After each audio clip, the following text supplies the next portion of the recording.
Are you terrified of being watched? Imagine the unsettling feeling of eyes on you, even when you think you're alone.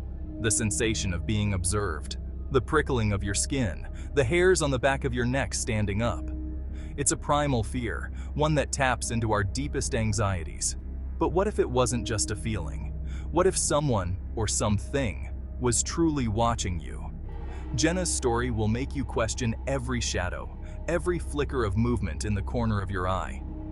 It will make you reconsider the safety of your own home, the sanctity of your personal space. Her experience is a chilling reminder that sometimes the things we fear most are not just figments of our imagination. Jenna moved into a quaint, old house on the edge of town. It was the kind of house that seemed to have a story, a history etched into its very walls. The creaking floorboards, the drafty windows, the way the light filtered through the old stained glass. It all added to its charm. Jenna was excited about her new beginning, a fresh start in a place that felt like it had character. Cheap rent, quiet neighborhood, perfect for a fresh start. But peace was fleeting. The first few days were uneventful, filled with the mundane tasks of unpacking and settling in. Jenna enjoyed the tranquility, the sense of being away from the hustle and bustle of the city. She thought she had found a little slice of paradise. But as the sun set and the shadows grew longer, the house seemed to change. On her first night, she glimpsed a shadow by the garden trees. It was fleeting, just a quick movement out of the corner of her eye. She dismissed it as a trick of the light, a figment of her imagination. But the seed of doubt was planted. She couldn't shake the feeling that something was off. Just her imagination, she thought. She tried to convince herself that it was nothing, that she was just being paranoid. After all, it was a new place, and it was natural to feel a bit uneasy. But the feeling of being watched persisted, gnawing at the edges of her mind. But each night, the feeling grew stronger. Something or someone was watching. It was an oppressive presence, a weight that settled on her chest as she lay in bed. She found herself glancing over her shoulder, peering into dark corners, straining to hear any unusual sounds. The house, once a haven, now felt like a prison. Curtains closed, but the sensation of burning eyes remained. Then, it escalated. Jenna started to hear noises, soft, almost imperceptible at first.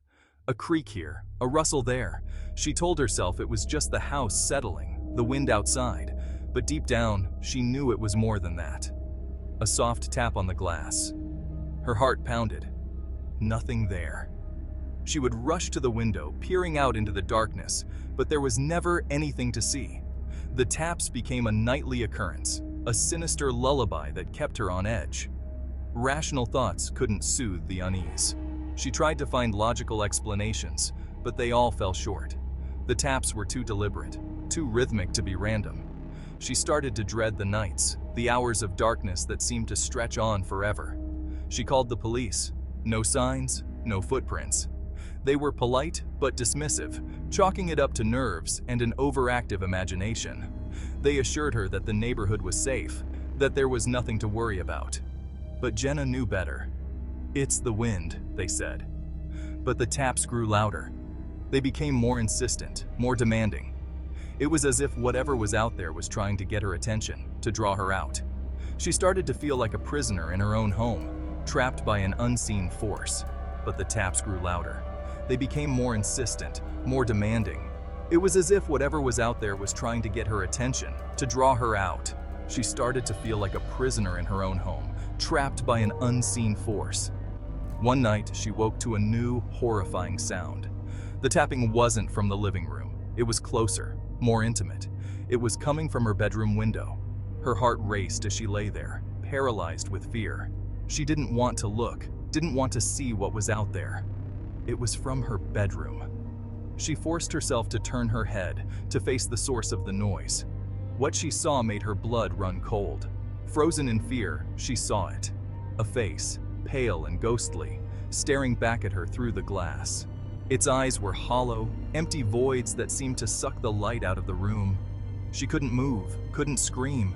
She was trapped in a nightmare, unable to wake up. A face, pale, hollow eyes. It was a visage of pure terror, a haunting presence that seemed to reach out to her, to pull her into its darkness. She felt a cold chill run down her spine, her breath coming in short, panicked gasps. She screamed and fled, but the police found nothing. They searched the house, the garden, but there was no sign of an intruder. No footprints, no broken windows, nothing to suggest that anyone had been there. They looked at her with pity, as if she were losing her mind. No one believed her. They chalked it up to stress, to the strain of moving to a new place. But Jenna knew what she had seen. She knew that the face in the window was real, that it was watching her, waiting for her. Taps from inside the house.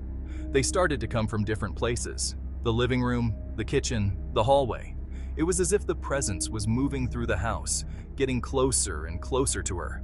She felt like she was being hunted, stalked by an unseen predator. Jenna's final night, packing to leave. Tap, tap, tap.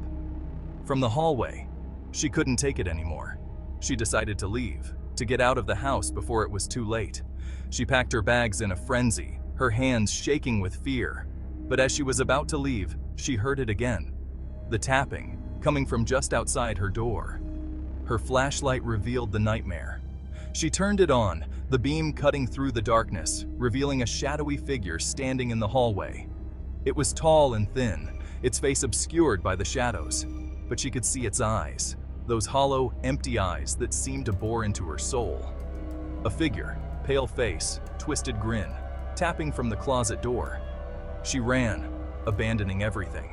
She didn't look back, didn't stop until she was far away from the house. She could still hear the tapping, echoing in her mind, a reminder of the horror she had escaped. Friends dismissed her story. Stress, imagination, trauma. They tried to comfort her, to tell her that it was all in her head. But Jenna knew the truth. She knew that the Watcher was real, that it was still out there, waiting for its next victim. But Jenna knew the truth. The Watcher wasn't outside. It was inside all along. It had been with her from the moment she moved in, lurking in the shadows, watching her every move. And it would continue to watch, to wait, until it found someone new to haunt. It was inside all along. The house, once a place of refuge, had become a prison, a place of terror. Jenna's story is a chilling reminder that sometimes the things we fear most are not just figments of our imagination. They are real and they are watching.